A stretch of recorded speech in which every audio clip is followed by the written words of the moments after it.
Welcome everyone. Today we have Kevin Moylan joining us. How are you, Kevin? Good morning, Gabby. It's so lovely to have Kevin join us. Kevin is a nurse. He's been speaking out as a whistleblower about his experiences in the Tasmanian mental health institutions, and it's such a harrowing story. He's written an incredible book, which is called One Flew Over the Kookaburra's Nest, and I've thoroughly enjoyed reading that, both because it gives such an incredible perspective of what our nurses do in these institutions to help people. Kevin was just so dedicated to his clients and to really bringing them to balance. But unfortunately, Kevin was really a rarity. And the really sad part of his book is just how corrupt and how horrific these institutions are for people that become stuck in them in many cases. And Kevin really saw such horrific things happening around him. He felt compelled to speak out, to take a stand and basically stand for his people that he was looking after that were being abused and really stuck in this corruption. And after speaking out about the mental health in Tasmania, he literally had all sorts of trouble with politicians, police, various thugs lined up just harassing him, and really became incredibly targeted as a whistleblower. And we know that Tasmania was heavily targeted by Tavi Stock. They loved it because it was an island, so it was isolated. It had extremely high rates of poverty, of sexual abuse and incest.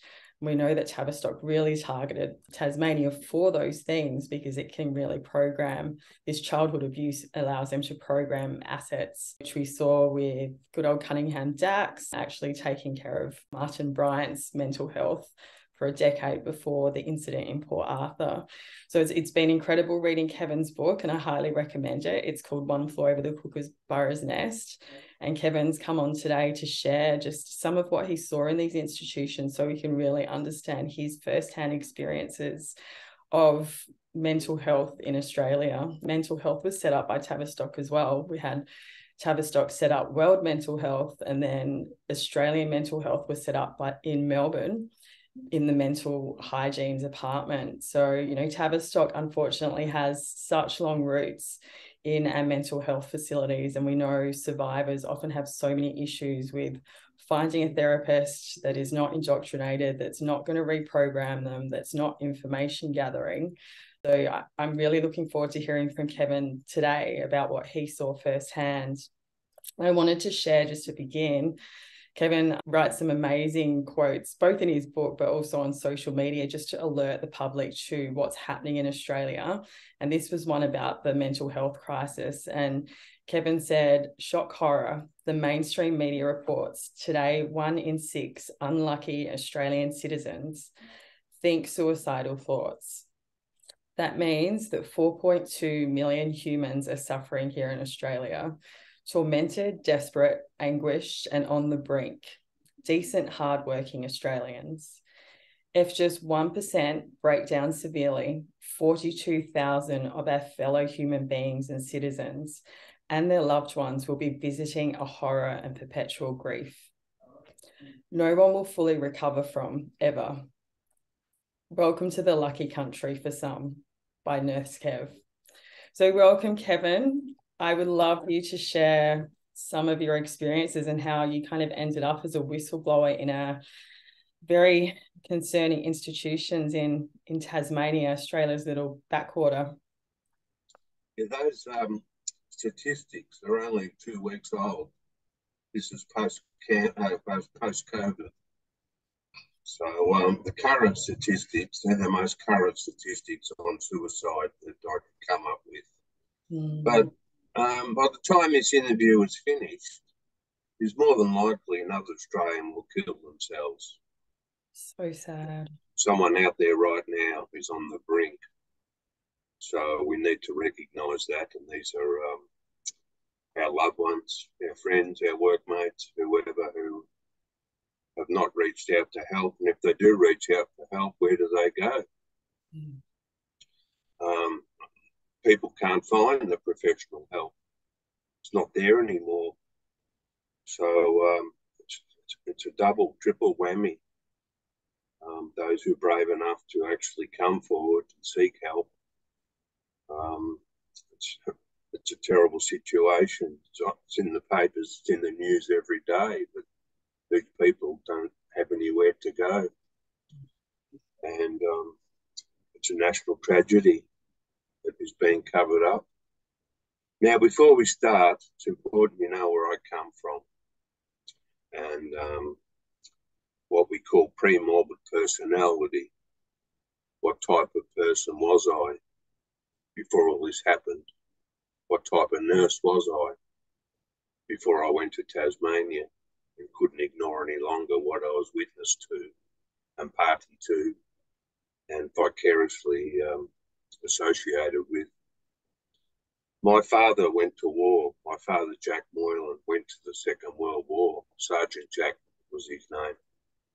He served in Darwin, East Timor, and Papua New Guinea, alongside my uncle Leo, who also went to the Second World War, Darwin, East Timor, Papua New Guinea. He was a gunsmith and a locksmith, very valuable. These men were also severely traumatised from day one, and this goes through our history, all through the generations. And that's PTSD. In those days, it was called shell shock or combat fatigue or war neuroses or your malingerer. If you got sick, a lot of people were executed. A lot of returned soldiers or on the front line. But that comes back to Anzac Day, which is coming upon us soon, and the freedoms that we used to enjoy: free speech, free thought, free association, our duty to be citizens and participate in political life. You know, the International Convention of Human and Civil Rights, 1948, Paris, with 30 articles. I've posted them recently on my Facebook. Not one person acknowledged them. Not one person. So either they don't know what their human rights are or they don't even care. But they care to me. So that's where I come from for my diggers, my dad's mates, my Uncle Tiny's mates. And my cousin also served in Vietnam. I mean, these people were sent to war to protect our country.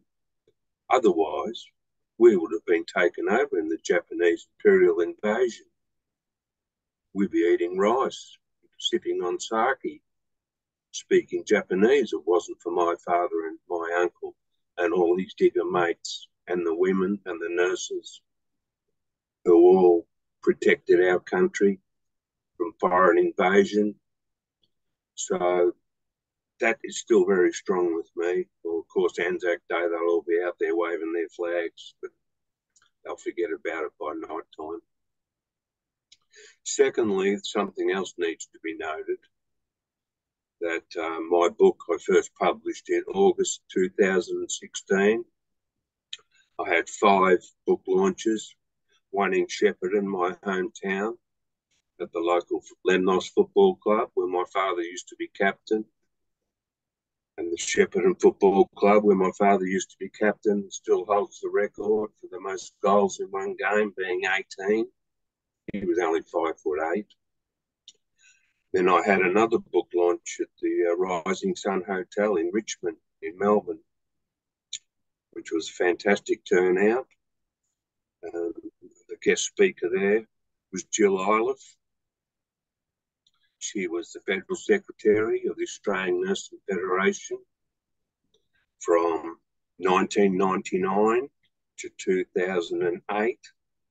Then she became the Executive Secretary of the Commonwealth Nurses Federation, London, incorporating 68 Commonwealth countries. The head of nursing, 1/3 of the world's population.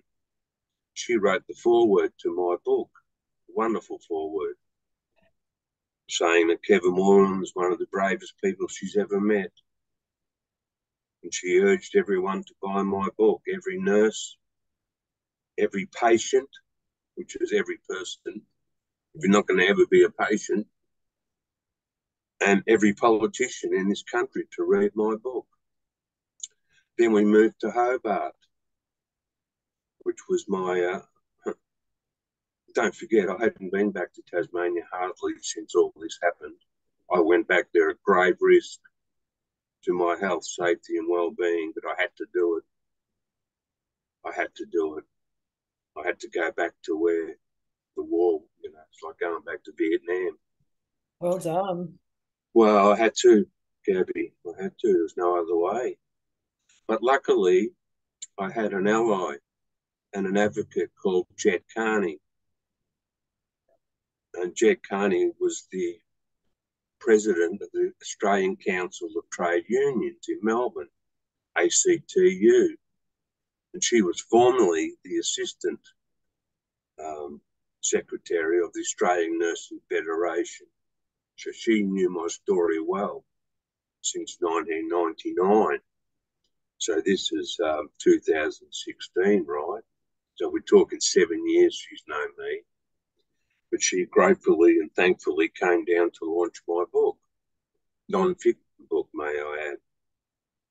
We had a wonderful roll up there at the Cascade Hotel in South Hobart, where my dear friend and journalist and ABC presenter, Mel Bush, very well known in Tasmania, she accommodated me and helped me launch my book. I don't know if there were any infiltrators there. They never identified themselves. But Jed Carney made a beautiful speech, which is on video on my Facebook page, and it's been well broadcast. But she made a beautiful speech, and she said this book is horrific. It really is. Kevin had to suffer from trauma that no one should bear, without naming names. Of course, she didn't name names. And then I went to my fourth book launch was at Somerset, where I first lived in Tasmania, at the Two Oaks Cafe. Funnily enough, Dr. Bill Kerr, my nemesis, the one I exposed, or one of, used to have morning coffee there every morning, but he never arrived. He never turned up. Although he sent his best friend. She's a local artist, a very famous local artist. She sent her to buy my book, gave me the money, and she bolted. But anyway, that was my 1, 2, 3. Yeah, that was my third book launch. Shepparton, Melbourne, Hobart, Somerset was my fourth one, and then I had my fifth book launch in Wynyard, northwest Tasmania. This is where it all happened. This is where it all started. This is what ended my career. This is where I stood up for every person in that state, especially the hometown of Wynyard, population 5,000. That was our hospital, Spencer Psychiatric Clinic. 5 people turned up.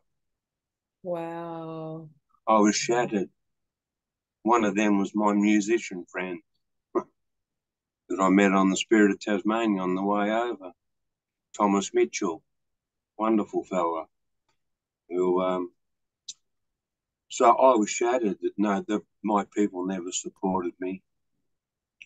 And it was so typical though, so typical. Everyone was so afraid. They don't want to be seen. They don't want to be noticed. They don't want to be associated. It's all just pretend.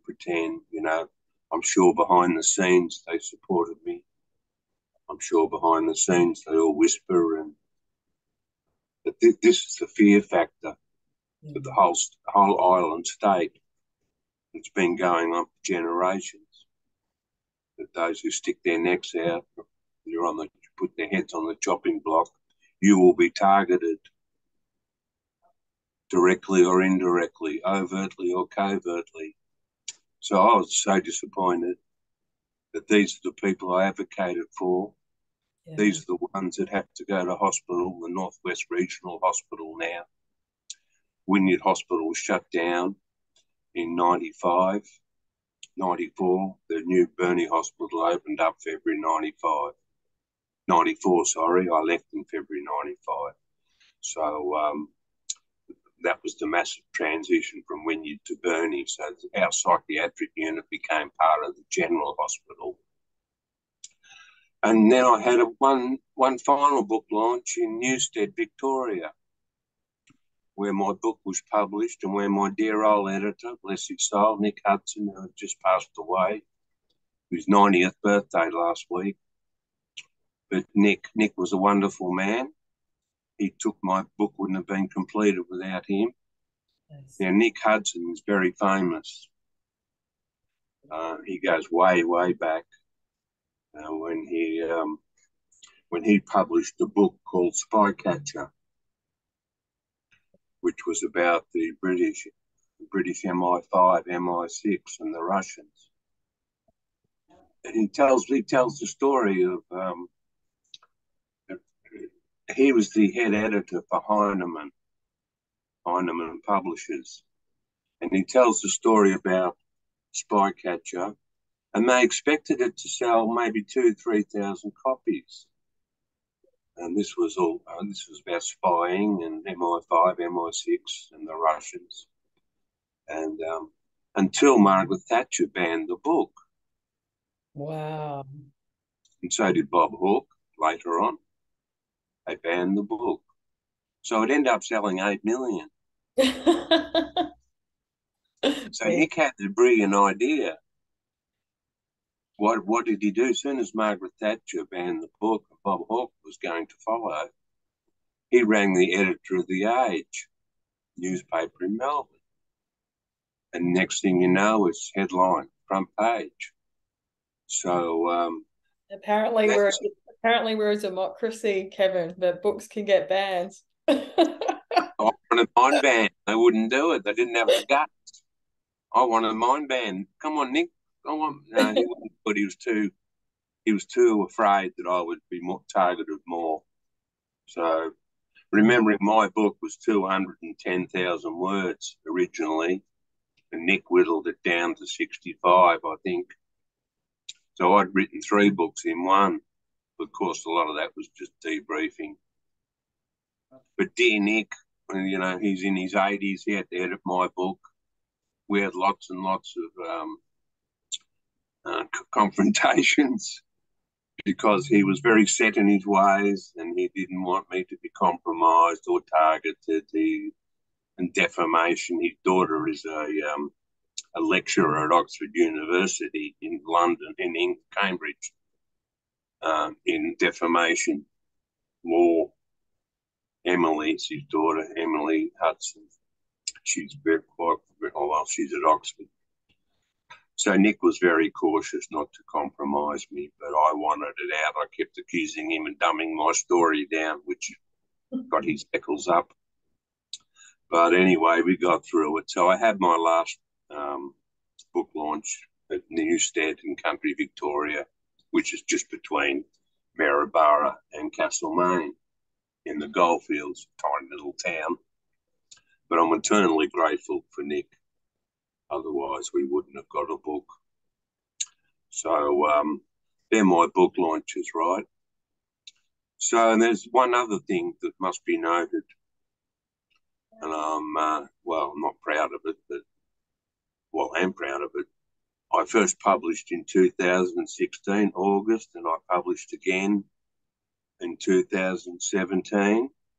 And I've just recently republished December 2022-23, my 3rd edition.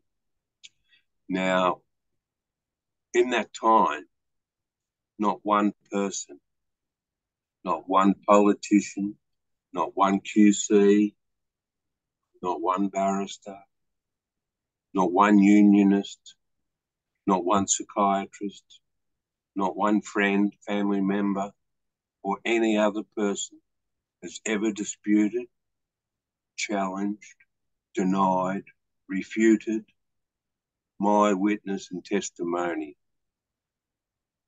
and I dare them try. I dare them to. This is why I could never get to court. Yeah. This is why I spent 9 years fighting Tasmania, the corrupt Tasmanian lawyers, the corrupt Tasmanian hospital. 9 years I spent to get a sham conciliation conference. By that time, they'd sent me broke, which was the plan, by stealth and attrition. So that's what you're up against. I only wish, Gabbi, someone had warned me. Yeah. One Tasmanian, one person had warned me what I was up against. But I had this naive idea. I've got the witness, I've got the evidence, it's all there. And I wanted to go to court. I needed to go to court as an advocate for my patients. More specifically, the 90 patients who were at Spencer Clinic, who were directly under the care of Dr. Carl Ernst Schmidt.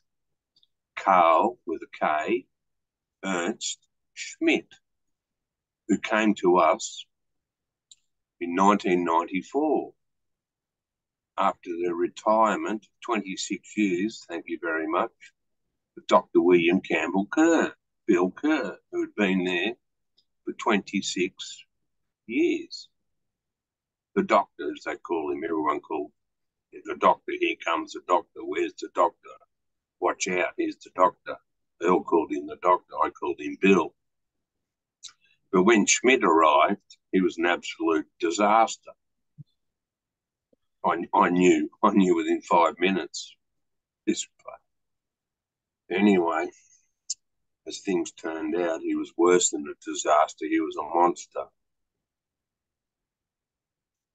He was of Austrian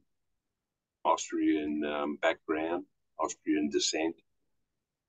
6'2", big. He used to wear the carafe, the big posh voice. But I knew he was a fraud, charlatan from day one. And as it turned out, he was not legally registered to practice medicine, psychiatry in Tasmania or Australia. He came to us via Brunei, of all places. They were bragging about how wonderful he was and all this garbage. And later on, I discovered he also worked at Nambour Hospital in Queensland. So, and that's another story. I'll get to that one later. But he came to us, and it was only a week or so, and we had an occupational therapist who just started there. And you would not believe, she fled Queensland, Nambour Hospital, to escape Schmidt. And guess who turns up a week or two later? Most likely followed her down there. He was besotted with her. Her name was Bernadette Prenderveld. I tried to contact her. I tracked her down through the Occupational Therapy Association. But she came to me and told me that he had been stalking her. He was besotted with her, had been sexually suggestive, and had asked her out on dates, etc., etc. And when she saw him, she totally freaked and resigned on the spot and bolted back to the mainland. That's what first alerted me to him, that this man had a serial past. But not only that, Kerr was prescribing powerful antipsychotics, neuroleptics, as we call them, major tranquilizers, all the same words, haloperidol, Malrol, thyroidazine, stelazine, all that. He was performing shock treatment 3 times a week. I couldn't believe it. One of my dear friends had a young schizophrenic girl in there who was a hippie type girl. She wore all the cotton dresses and all that. Lovely young girl, but terribly, floridly psychotic. Her dear friend was a friend of mine, and she came and visited her. Dr. Schmidt, no, I shouldn't call him doctor, Karl Ernst Schmidt, charlatan, fraud, sexual deviant, had invited them out to a concert in Burnie, and he was going to meet them after hours and take them to the concert in Burnie. Wow. My friend was quite attractive, very, very long leg, long hair. She was a bit of the alternative type. And the patient, of course, didn't have a clue what he was up to. Schmidt had a sports car, a Celica sports car, 2 seats only. So God only knows how he's going to squeeze all them into his sports car with his 3-piece suit and his chisel shoes and his cravat and his numerous rings. And anyway, when I found out, I freaked out. I put a stop to it straight away. I warned my friend, no, this is not going to happen. Then I called an extraordinary meeting with all my staff. I said, right, this man is to not see anyone else, any other patients, without having a chaperone or nurse present. The other staff were very, disassociated. Some thought it was funny. They all knew he was odd and different. Couldn't quite describe him, but they thought it was funny, some of them. Some of them just went into complete shutdown. Didn't want to know. It was ultimately me who took ultimate responsibility. I was watching him like a hawk. But I'm only there 8 hours a day.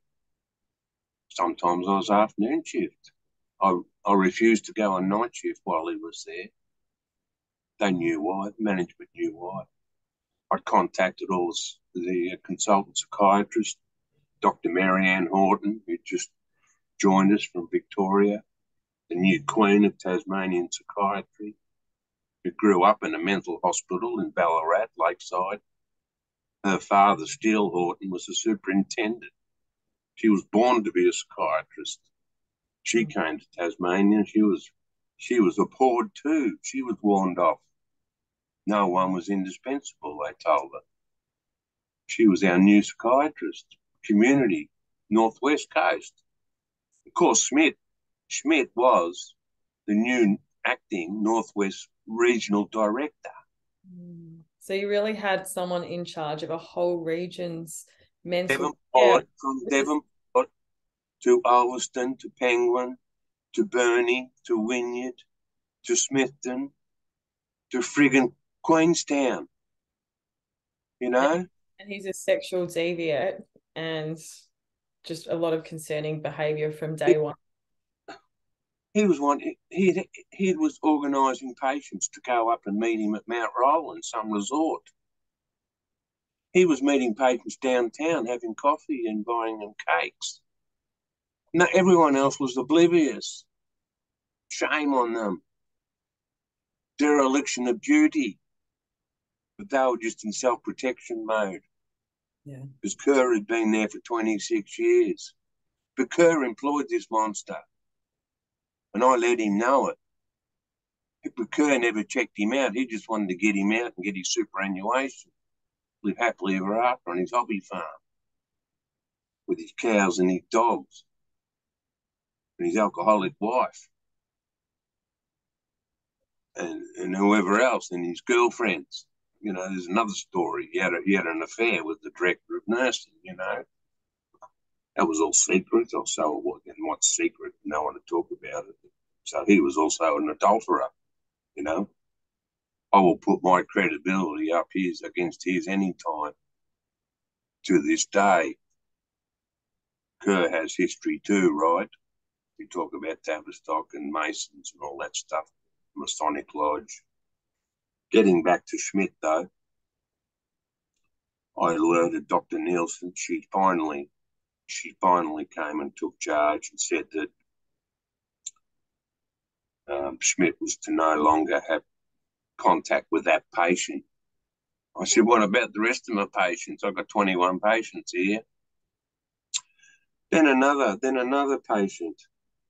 I'll call her Fran, which is her first name. I won't say her surname.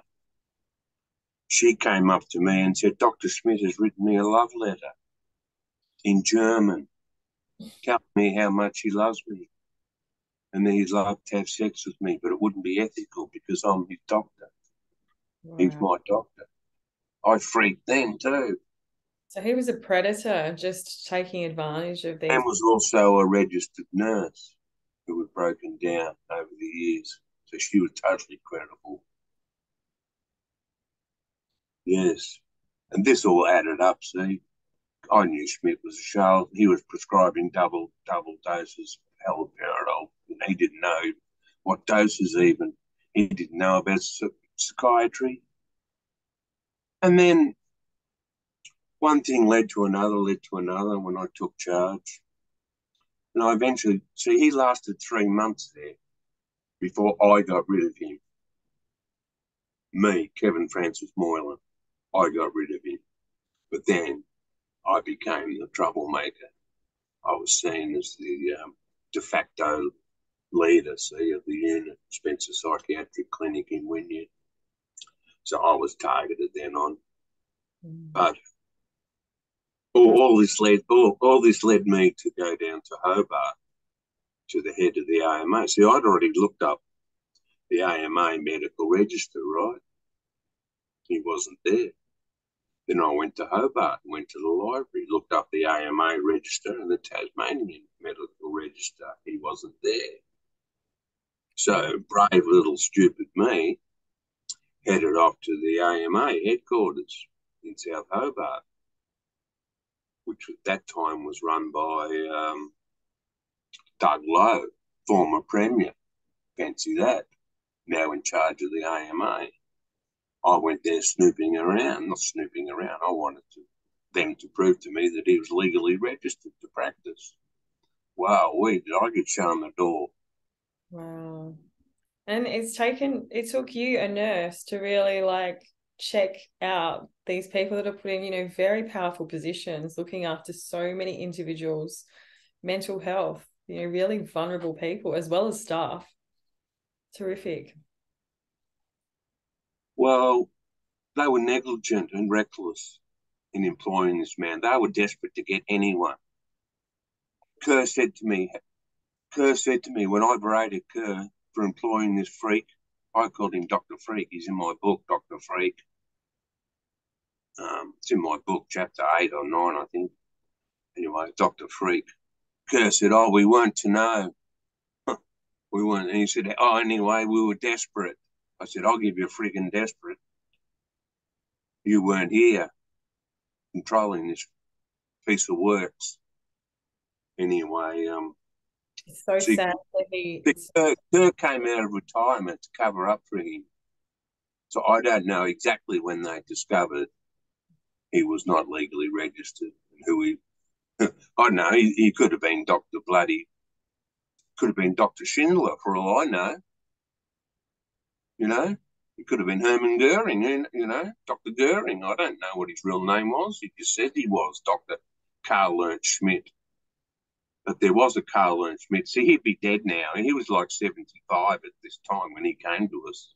He was like 40 years older, 50 years older than Bernadette Prindiville, this young girl, it was bizarre. It was really abusing his. So he would have been on some sort of sexual stimulant. Yeah. Without a doubt. Without one doubt.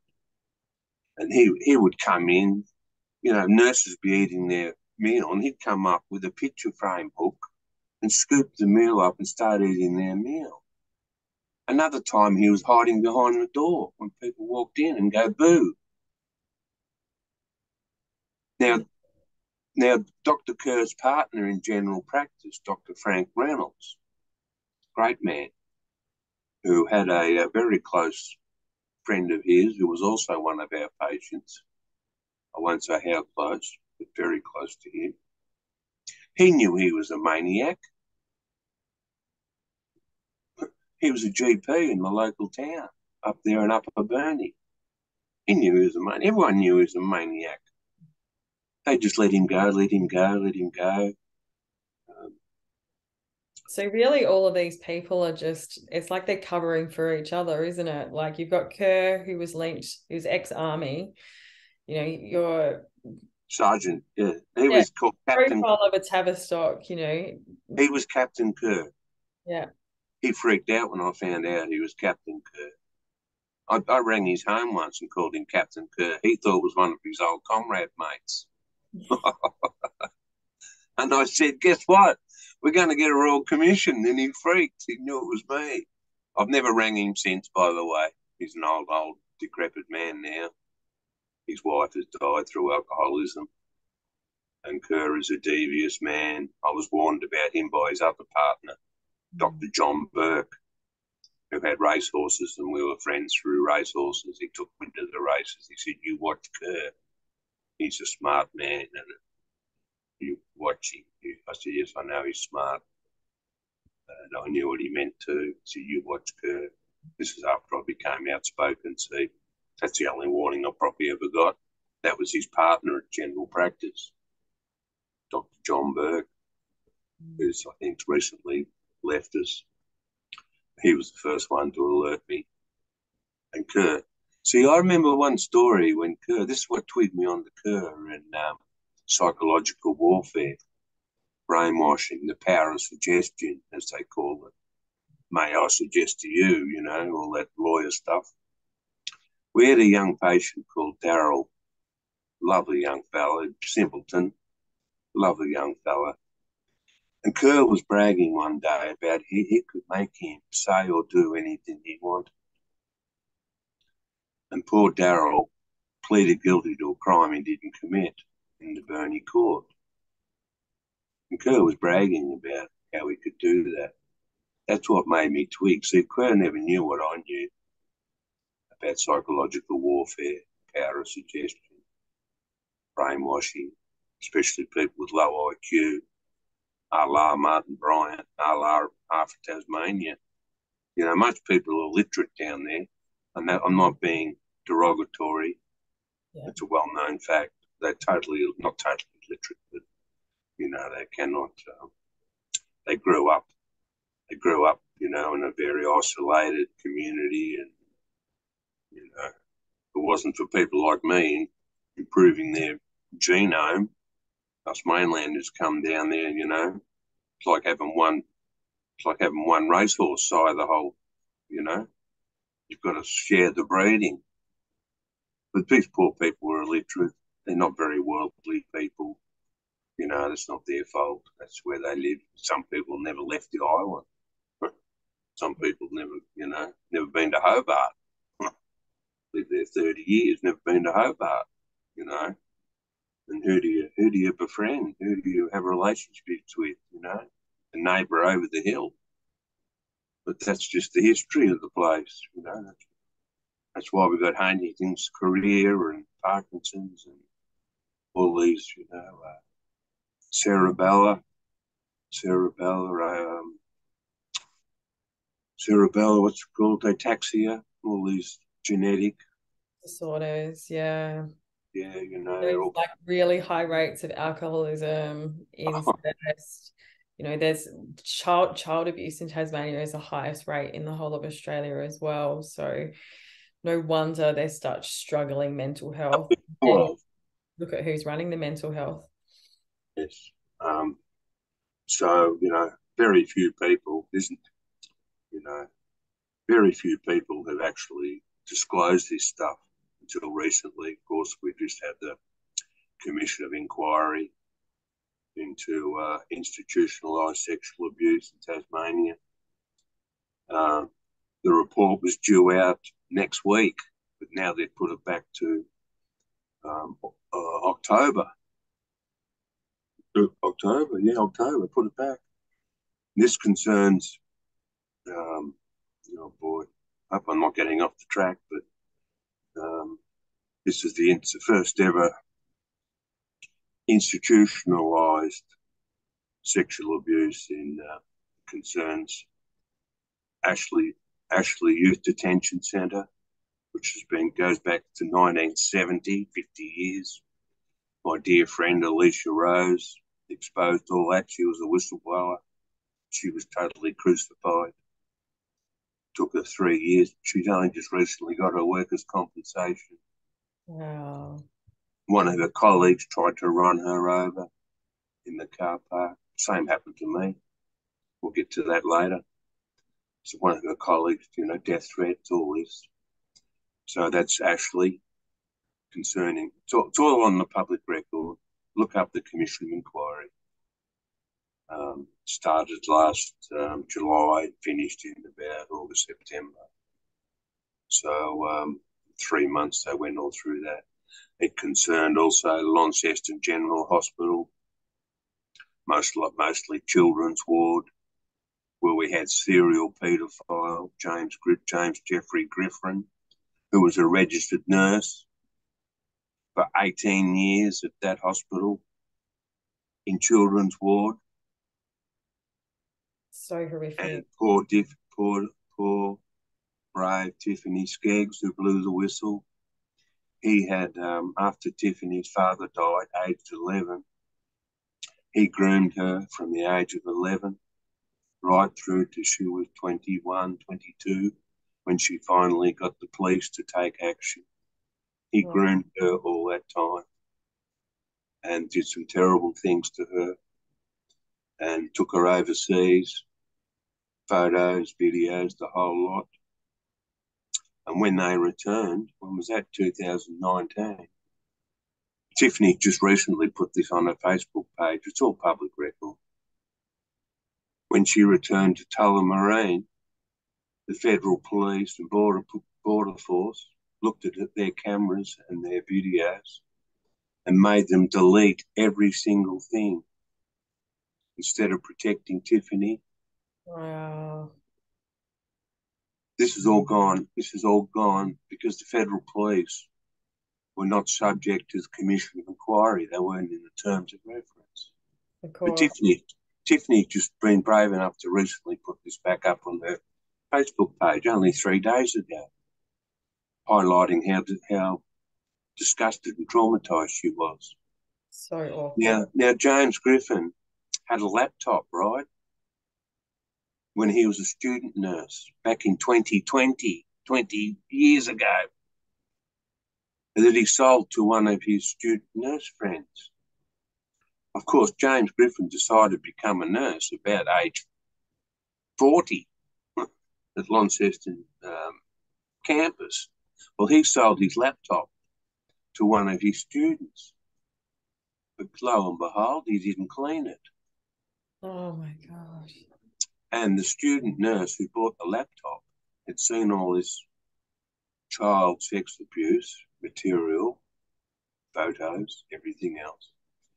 He or she alerted Tasmania police in 2020 twice because he or she never heard back from them. This is all on the public record, right? It's all on Facebook. So horrific. All of these whistleblowers, reporting on these horrific crimes, and where's the action, right? Well, Tasmania police knew all about Ashley Boys Prison and girls, and the media knew. Everyone knew. The media knew. The police knew. The government knew. The health department knew. Child protection knew. Yeah. Everyone knew. All the staff knew. The whole town of Deloraine knew. But I think they employed like 200 people there, all locals from Deloraine. It's like a big club. Help yourself to children. There was one young girl there who was homeless. She was 13, 14. This is all on the public record. I won't say her name, but it's on the public record. She stole a packet of Doritos because she was hungry, which is like a packet of chips. She was homeless, had nowhere to go, so they took her to Ashley. Mm-hmm. This is a prison. This is an adolescent prison, right? Very few girls there, but yes, they did take girls. Well, she was raped and sexually abused there. Now, these young people have never spoken out until Alicia and Tiffany blew the whistle and came out at great cost to them. They had to fight and fight and fight. They've gone through premiers. It was actually Premier, what's his name? Goodwin, not Goodwin. Sorry, I'm in a blank. Premier, bald-headed fella. Can't think of it. He was the one who called for the Royal Commission, the Commission of Inquiry, they called it. And this never would have come out if it wasn't for him. So thank God for that, at least. Now, this includes, of course, foster care, the stories of foster care. We talk about sending Aborigine kids back to their carers. You know, there's foster care, there's the education department, there's child protection. There was Ashley and Launceston General. Now, Launceston General, they all knew about Griffin. James Jeffrey Griffin, they all knew. You know what they'd say? Oh, that's just Jim. That's just the way he is, cuddling children, laying on the beds with children. He had photos. This goes back 18 years. So there's 18-year-old kids now, children, young adults, who were probably molested by him, had photos taken. There's a doctor at Launceston General who was who raped a young patient. Her name, it's well documented. He was moved on. You know, her parents knew Christy. No discipline, no justice. They just get moved around to another place to re-offend. Peter Renshaw, the CEO, he was there for 20-something years. He gave evidence at the inquiry, not convincing at all, sorry. But that was all covered up. Anyone with a complaint was targeted. Anyone in Tasmania who complained is targeted. So it's a culture of silence. They're just silencing everyone. You'll get a warning. Most of them are nice enough to give you a warning. But if you don't heed that warning, the cops will be driving past. Strange things will happen. You'll be stalked. You know, your family might be targeted. Your children might be targeted. We know where you live. All this psychological warfare, psychological terror. Yeah. You know, psychological assault. Grievous bodily harm means any harm. It doesn't have to be, you know, you don't have to be punched in the nose. Grievous bodily harm means any grievous harm. Psychological is even worse. Yeah. And that fear for your life when you're being targeted as a whistleblower. And then when it comes to reality, yeah, you know, then they have the audacity to say, "Oh, he's paranoid. She's paranoid." Then, if you're not careful, you've got labels stuck on you already. Look, he's got a psychiatric history. He's on medication. He's got a past. You know, this is the way they build it all up. They form a, you know, you've already got a history, a profile. And psychiatry will be used against you. Yeah. Psychiatry and the police are all in bed together. Politicians are all in bed together. Your lawyers. I only met one ethical lawyer the whole time I was down there. Wow. These networks, they just have so. He was the one who sued all the other lawyers at the Commission of Inquiry into the mortgage funds affair. He sued the leading 5 law firms in Hobart for $35 million that they stole off all these pensioners. He's just recently retired. He was the one who told me, he's in the book, but I never named him. He was the one who told me, "Kevin, keep your powder dry, keep your powder dry," in relation to the fellow that stalked me and threatened me, tried to run me over, tried to kill me, tried to murder me. Wow. Said, "Kevin, keep your powder dry." Well, that's 2016. You know, my powder's that dry now, it's going to blow away in the wind if I'm not careful. But I still haven't named him yet. I still haven't named him yet. I know who he is. I know where he worked. I know where he lived. I know who he worked for. I know he was just a patsy. He was just a messenger. But I'm yet to find out who he really worked for, who gave the orders.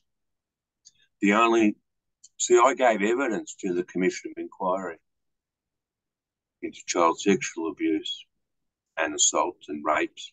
They said, oh, is it relevant? I said, of course it's relevant. I said, all these adolescents, these children, they become my patients 3, 4, 5 years later. Of course it's relevant. You fools. Anyway, it was to them because everything was going to be confidential. I'm just testing them, right? I tested them to the max.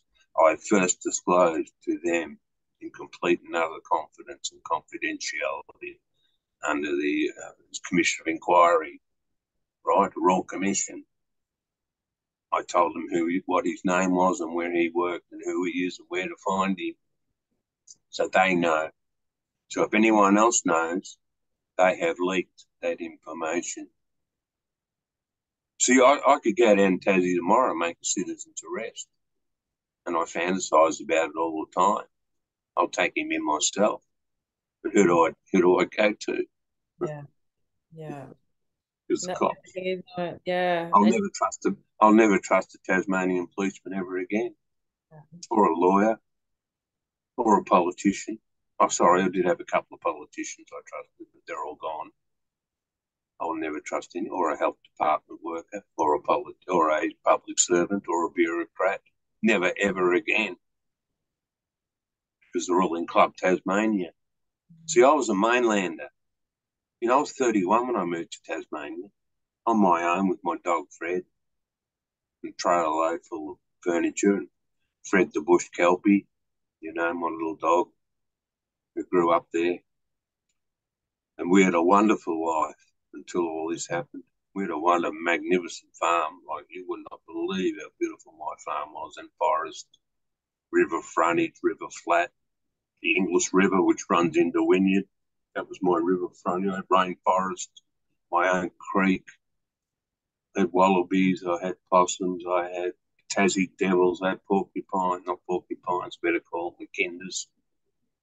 I had snakes, I had horses, I had goats, I had chooks and goats, pigs. I even tried pigs, the real pigs, I mean.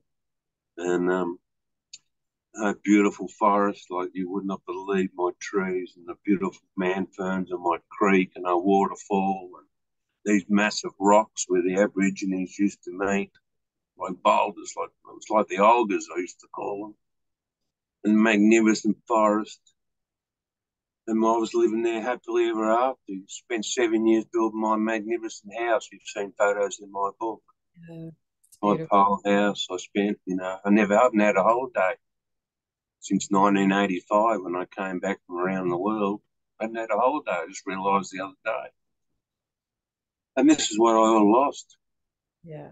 So, so Kevin, you lost your career, you lost your house, you had to move, like all because you spoke out against this network, and they really unleashed all of their tools against you. It's just such a horrific, tale. My hundreds of friends I made down there. Yeah. My colleagues and my patients. My patients adored me. My staff said, Kevin, you're the best nurse we've ever had here. That's Heidi Bonds. Her father was the primary injuries minister. This is when Kerr rendered me incompetent. He rendered me. Which was after you spoke out, he rendered you incompetent. Oh, where do we start? Where do we begin? I'm just doing this off the top of my head, Gabbi. I was going to ask you as well. You mentioned, because we've talked about the Commission into Child Sexual Abuse, you actually saw in your experience in the institutions that patients were being raped, as well as completely unethical forms of isolation. And we know that these are, types of or tools, we could say, that are used in mind control. So I would love for you to explain a little bit more about what you saw about the unethical use of drugs, of different therapies, and obviously the abuse in these institutions, because it's just shocking in your book. Well, there was no therapy. The only therapy was chemotherapy, drug therapy, and shock therapy. That's the only therapy. There was no counselling. There was no psychotherapy. They couldn't spell it. You know, I got hauled over the coals for having a music therapy group. I brought in my records and selected 6 or 7 patients. We come in, pick a song, pick an album, play the song, and talk about why you like that song. I got hauled over the coals for that. Wow. So my best work was done individually. I could only do individual work. So I would let's say, select 3 or 4 patients out of the 20 who needed one-on-one. So I'd do one-on-one therapy, take them aside and do one-on-one for an hour. I'd probably do that, well, you know what I mean, if time permitting. So this is how I really got to do some real psychotherapy. There was no psychotherapy. But as far as rapes go, this is when really one of my dear friends to this day, Julianne was the name, I won't say her surname. It was night shift, and I'd come on at 7 o'clock in the morning, and all the big wigs were there, all the hierarchy, the nursing administrator, the hierarchy was there. Archie Riddle, the director, assistant director of nursing, and all them were there. I thought, hello, what's happened last night? And my dear friend nurse came up to me and said, Judy was raped. I thought by another patient, no, but the charge nurse, Cusineri. It's in the book, it's in my book, I've named him. Nothing ever happened, really. He was just let go. He was let go. There was no charges because she's a non-credible witness. She's a psychiatric patient on drugs, got a psychiatric diagnosis. So he was let go.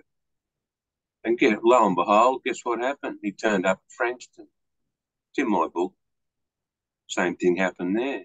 Just moves around again, and they can continue. And he was caught. This was just Pain on night. Yeah. Pain on night shift. There's only 2 of them there. She caught in chocolate block. Oh. Use the language, but that's what happened. He said, please don't report me. Please don't report me. She had to. And Lorraine, actually another patient who was also a nurse. Funny, all these nurses end up in psychiatry. She was also a registered nurse. She wrote a letter to Lorraine thanking her for telling her what had happened and thanking her for being ethical, which was lovely of her. But Lorraine was warned. Don't tell anyone, or you'll be sacked. You'll never work again. Of course, Lorraine had to. She did her job. She informed the hierarchy. But Riddell, see, Archie Riddell was Scottish. Kerr was Scottish. You know, all the hierarchy were family. You know, the same names. Flaps. You know, they're all British. All British. It's like an enclave. You know. You know, our anaesthetists, all the local GPs who come and do our ECTs for anaesthetics, they were all British. I worked it out, you know, and I was a little Catholic boy from the mainland, you know.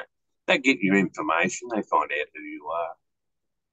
I was 31 when I moved to Tasmania, and they find out you're Catholic. They find out, what are you doing down here? What would you want to come down here for? Implying, what am I up to? You know, not up to anything. I just want to build a house, buy a piece of your land that my father went to war for. You know, my father went to war for Tasmanians too, remember? Not just Victorians. You know, it's like it's our land. What are you doing down here buying our land? Now, of course, it's been flooded and the properties are quadrupled now. But anyway, Yeah, I was a rarity. I was 31, single man moving down there. I thought, what am I, And definitely a rarity to speak out about the corruption that you saw happening in front of you. Like, it's just shocking in Kevin's book to see how many people looked away, didn't say a word. You know, they all had their reasons. They had a mortgage, a family, etc. But meanwhile, you know, they were in a profession where hands-on, they were having to, you know, administer these drugs, you know, having to see these patients go through unnecessary like shock treatment, which is so barbaric in these times. And I think another thing that really stood out in your book, Kevin, was just how frequently patients were misdiagnosed. And I know you said, great quote from your book, it says it should be compulsory and mandatory for every formal clinical, psychiatric and psychological mental state examination to simply ask, have you ever been sexually abused, threatened, coerced, assaulted, tampered with, or witnessed or been subjected to any sexual deviant behaviors? This would prevent millions of misdiagnoses and misguided treatments and therapies. You know, how scary is it that so many people are like going through the worst time of their life? They're having a mental breakdown, which can happen for many reasons, some big change or a relationship, or they lose their job. And they're going to these facilities for care, but instead they're just being drugged up and given the wrong therapy, not being given a correct diagnosis. And there just didn't seem to be any positive solutions. Like, it just seems like once people checked in there, they weren't coming out. So I would love you to speak a bit on that, Kevin, as well, about the misdiagnoses that you saw. Well, it was never explored. I mean, I was a registered nurse at 21. Yeah. 1980, I was a registered nurse, right? I know the signs, the symptoms, the presentation, the body language.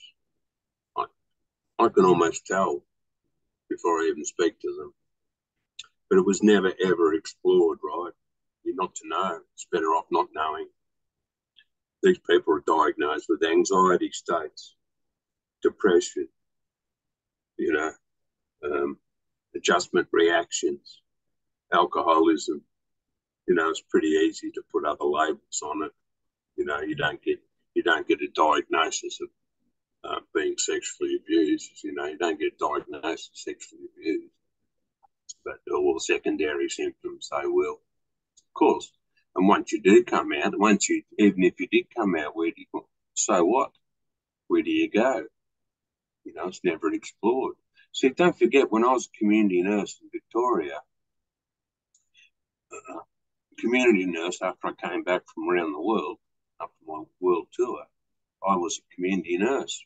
25, age 25, I was a community nurse in Shepparton. Had 90 patients looking after 5 towns, including Shepparton. We actually started up the first Stranger Danger campaign. We started up the first Centre Against Sexual Assault in Shepparton, country Victoria. This is groundbreaking stuff. You know, I've been doing psychotherapy since I was 17. It's in the first chapter of my book, where 70-year-old lady first made her first disclosure. Uncle Wilbur, remember that in the book? Yeah, it's astounding to hear of, you know, a woman of that age. She's held it inside for decades, for a lifetime, finally disclosing. Yeah, 60 years she held that in.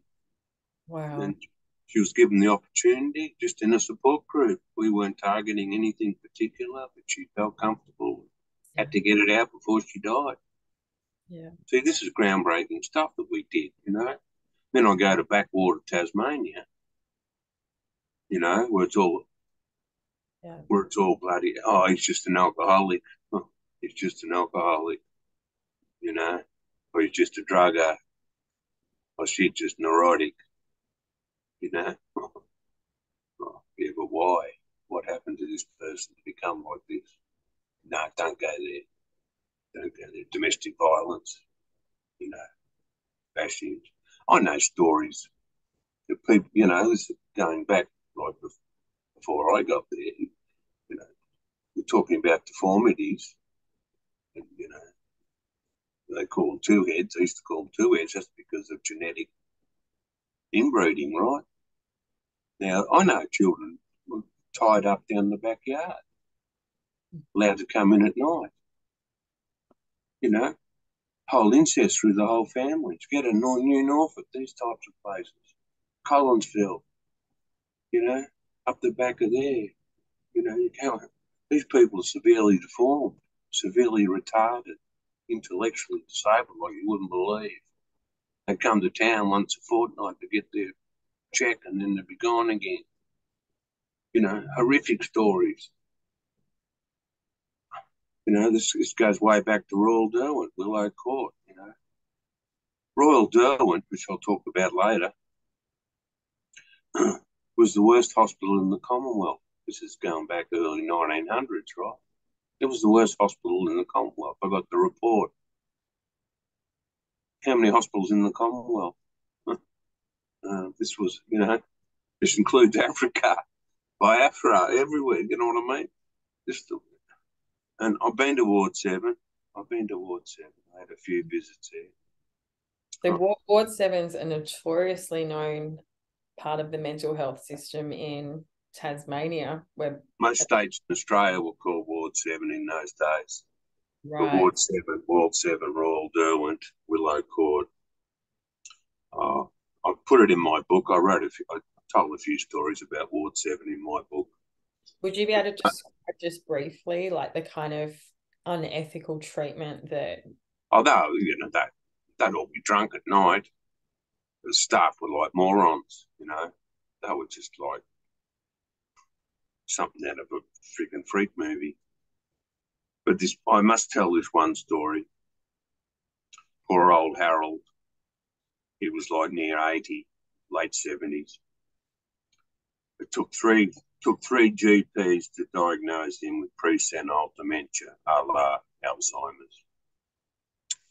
So he became unmanageable, whoopee-doo, So they sent him to an acute psychiatric unit, Spencer Psychiatric Clinic, where I worked.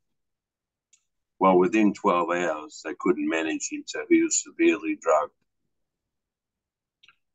And within no time at all, he became confused, which was what we call an acute brain syndrome, a toxic confusional state.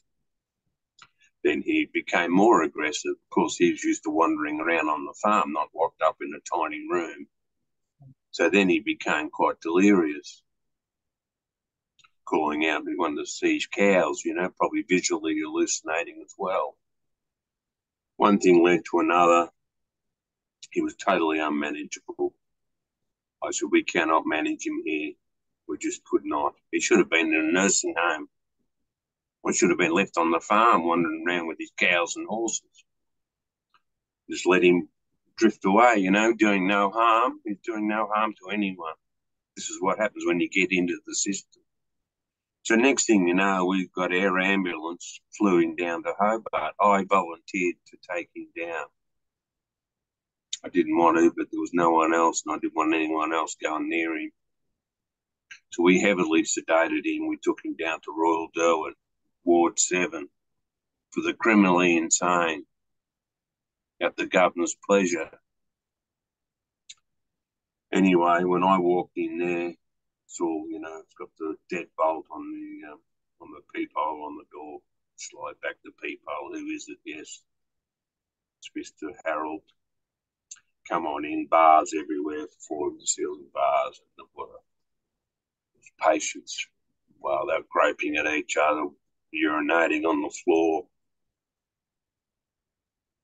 A couple of them charged at me, wanting to scare me, were trying to fight me. I was new, so I hadn't seen anything new. The television was flickering. Days of Our Lives was on, I remember that.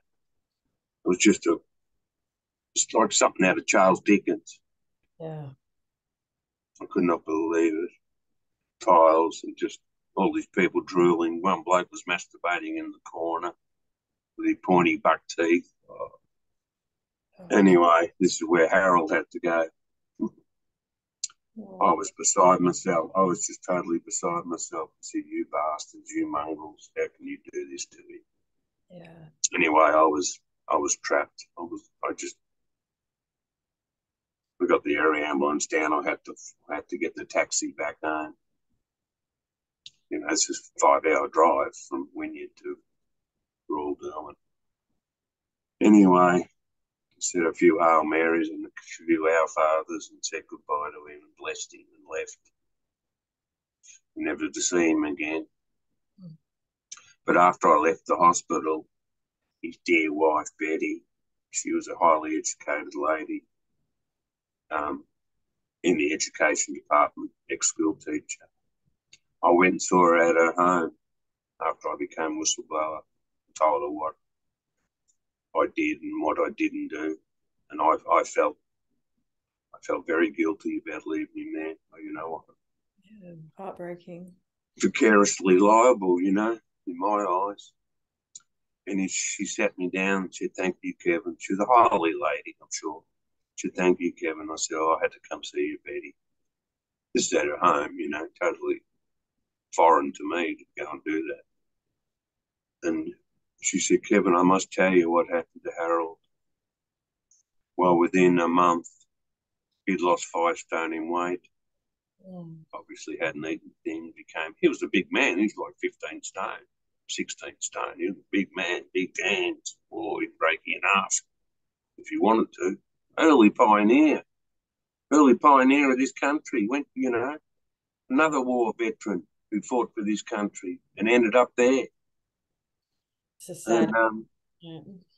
I said, "Kevin, I must tell you what happened." She only went down there, I think, second time.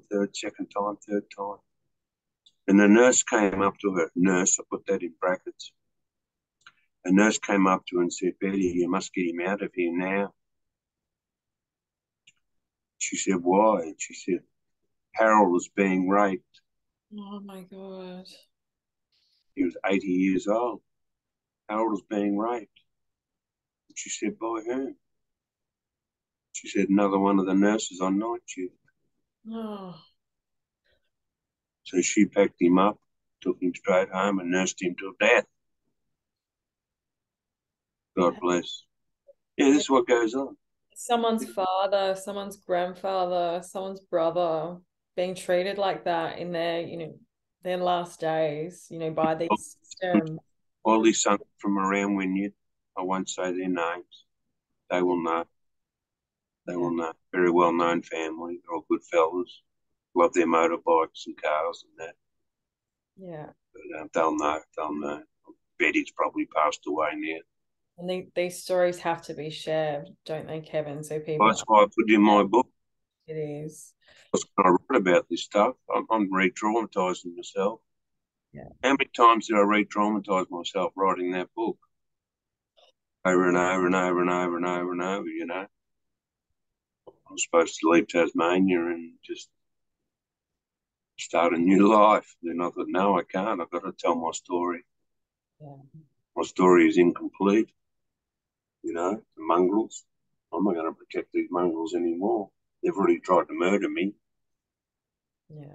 They've threatened me, bashed me, stalked me, terrorised me, taken everything off me, my farm, my house, my animals, my horses, my dog died, mysterious circumstances. Oh, They poisoned him, let's be honest. Same morning as the Bali bombings. How's that? I woke up to my dog dead, green sputum coming out of him. And that's on the news, the Bali bombings. 180 Australians incinerated. It was a nice day, that one. I'd seen this bloke, he'd been hanging around. I'd already got his registration number, I'd already written it down. Seen him hanging around, so I'd already done my prep work. This was back on the mainland. It happened back there too. unfortunately, it's so common for survivors and whistleblowers to, when they're being targeted for their families and their pets, to More be worried about my so family. love them.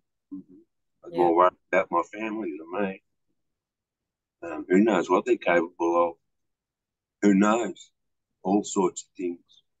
Yeah. I used to leave my driveway was a mile long on my farm.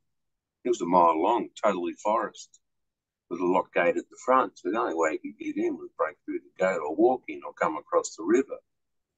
I was totally isolated, totally secure, really. So when I left to go to town, I used to leave a gum leaf in the door jamb. I never locked my doors. In my cabin, not my big house I built. I lived in a shed or cabin before that. I used to leave some gum leaves in the door jamb. As soon as the door opened, the leaves would fall to the ground.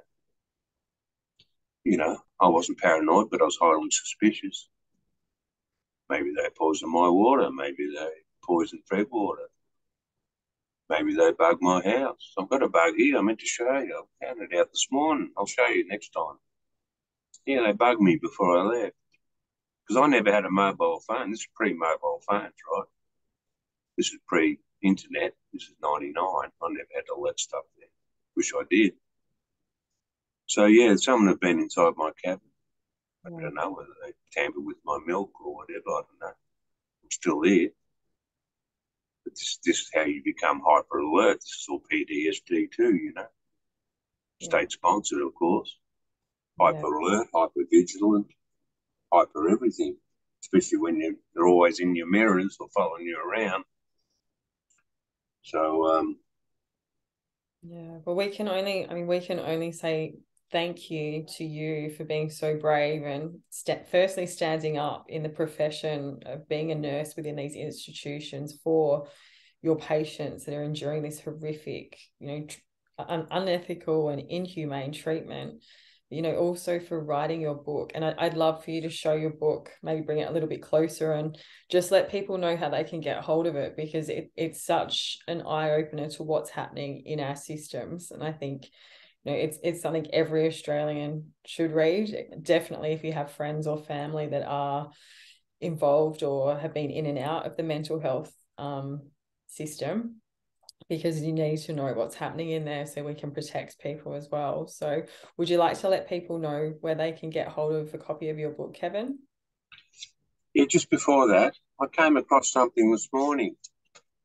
And no whistleblower psychiatric nurse. I'm a psychiatric nurse, by the way, not a mental health. I'm psychiatric. I trained in Royal Park, the greatest psychiatric hospital I ever went to, in Royal Park in Melbourne. We were hospital trained, right? We were trained on the wards. Our school was at the hospital.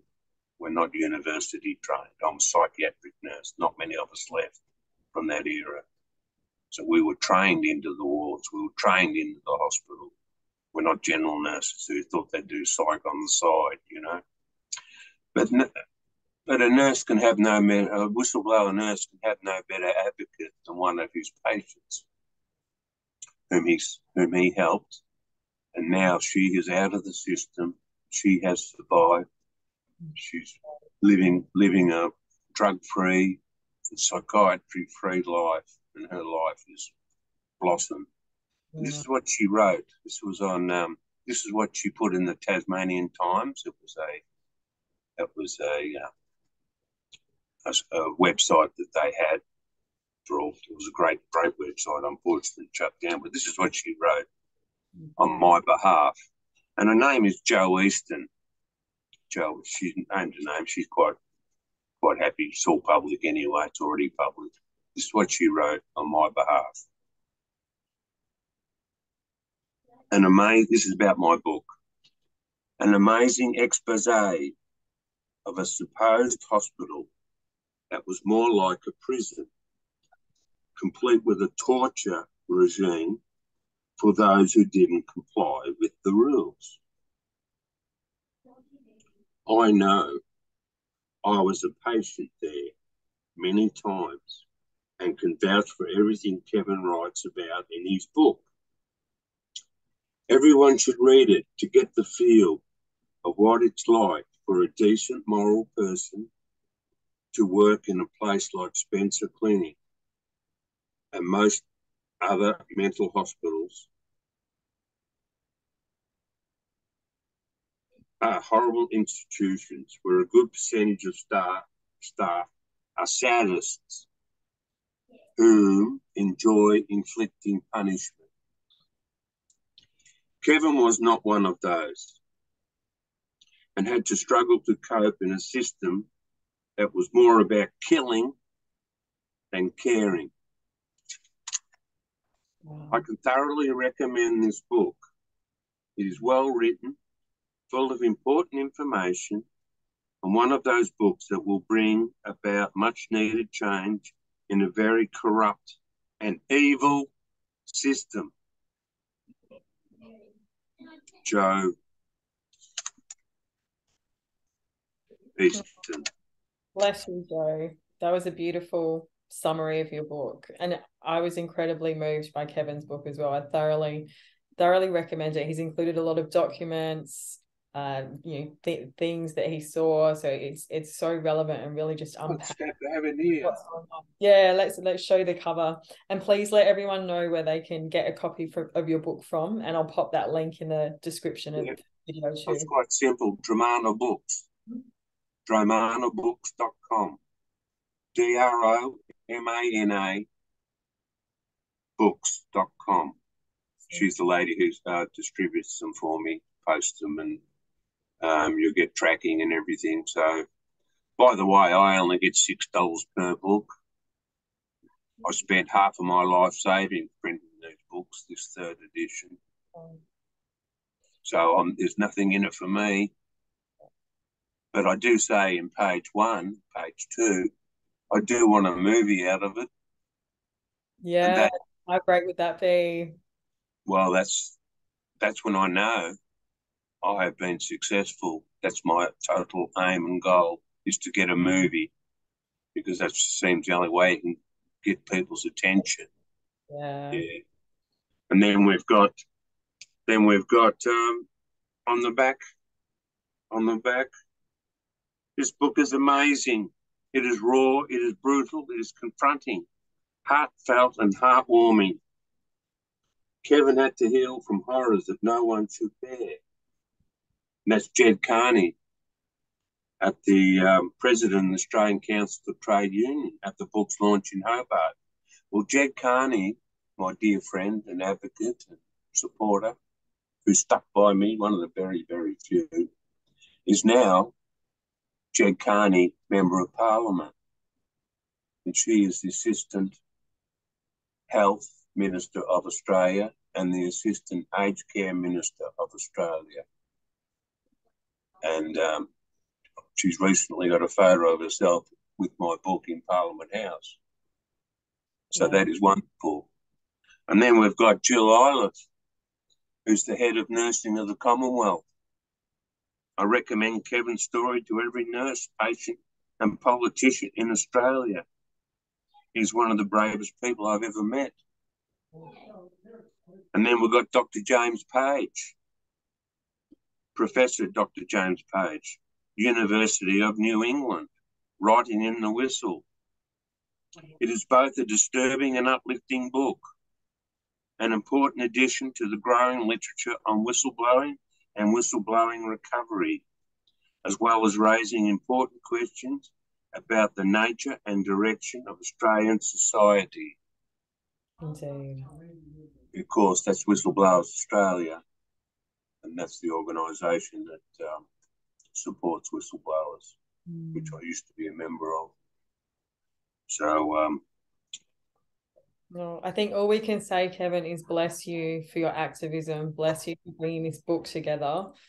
And you're being a voice for so many people that, without you coming forward and speaking about what's happening in these institutions, they don't have a voice. They're, completely lost in these horrible systems, which we know are being, driven and operated and run by Tavi Stock employees. So I just thank you so much for speaking out for, all of these Australians that are unfortunately stuck in the system. And I hope that, more and more people read your book and this information goes out so we can create the change that is so very needed. So thank you so much. And thank you for sharing today. Was there anything you wanted to finish on or that we haven't covered? Yeah, there's one last thing I need people to know, that I had PTSD before all this even happened, right?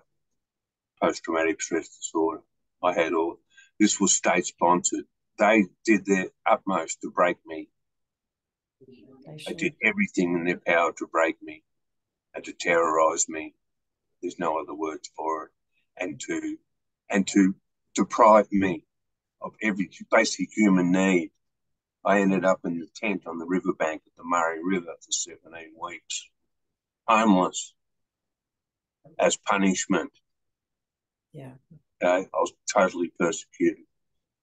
And then they set the spooks onto me. We'll talk about that next session. But I just want to get one thing clear. I was lucky to escape Tasmania with my life. Sure. My psychologist, Sue Hislop, bless her soul, a true Christian, said, Kevin, get out of this state now. I had to borrow the money to fly home. I was totally broke. I had to borrow $500 to go to my mother's funeral. This is what they put you through. But I just want to know, I want to remind you one last thing.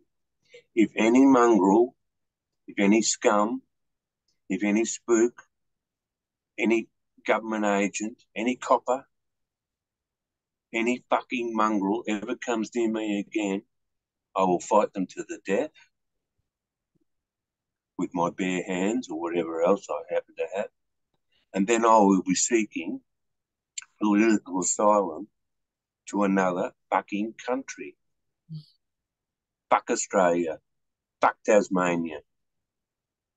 And I've already alerted people that at very, very high levels of government, they already know. So when I ring, I'm out of here. I just don't know where to go.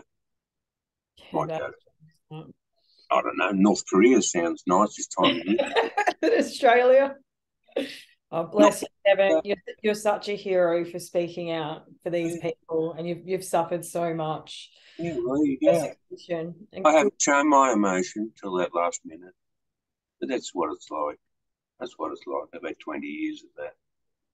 But I've been very good. I've never thrown a punch. Yeah. If I'd have thrown a punch, it wouldn't have heard of me again. I would have been locked up, drugged. That's what they want. Destroyed. That would have been me. Yeah. That was my greatest achievement. I never acted out physically. I copped it and copped it and copped it and copped it, but never acted out physically because I knew what their game was, to break me. And only psychopaths do that. Psychopaths in suit, only cruel, nasty, malicious, vicious people do that. Disguised as doctors, psychiatrists, policemen, politicians. Well, you can't fool me. And if you try and prove me wrong, I dare you. Come on, let's go to court. Must be one lawyer out there who'll back me. It don't matter. Just leave me alone. Just leave me alone. Let me do my little thing. As long as I'm left alone, I'll be right. Okay? So that's important to know. Just leave me alone. If anyone comes near me again, well, I reserve the right to defend myself till the death. But I don't know. I've lost my hands. Well, bless you, Kevin. You have God on your side. You're standing for truth, and it's about time Australia started standing for our whistleblowers and started taking action to back up these people that are putting their lives at risk, to really bring the truth out publicly, to protect our most vulnerable and really create the change that's so needed.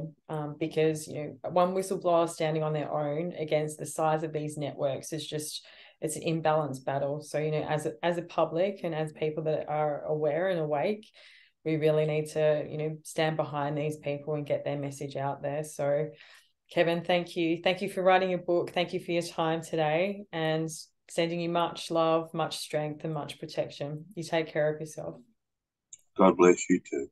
God bless. Call on every Australian. Where are you? Stand up. Come on, show some spine. Stand up. Not only support me, but it's time to come out. Freedom of speech is all a joke. It's time to come out now and support people who advocate for you. And I hope you don't end up in hospital, let alone a psychiatric hospital, because there's no Kevin Moylans anymore. Over and out. Thanks, Kevin.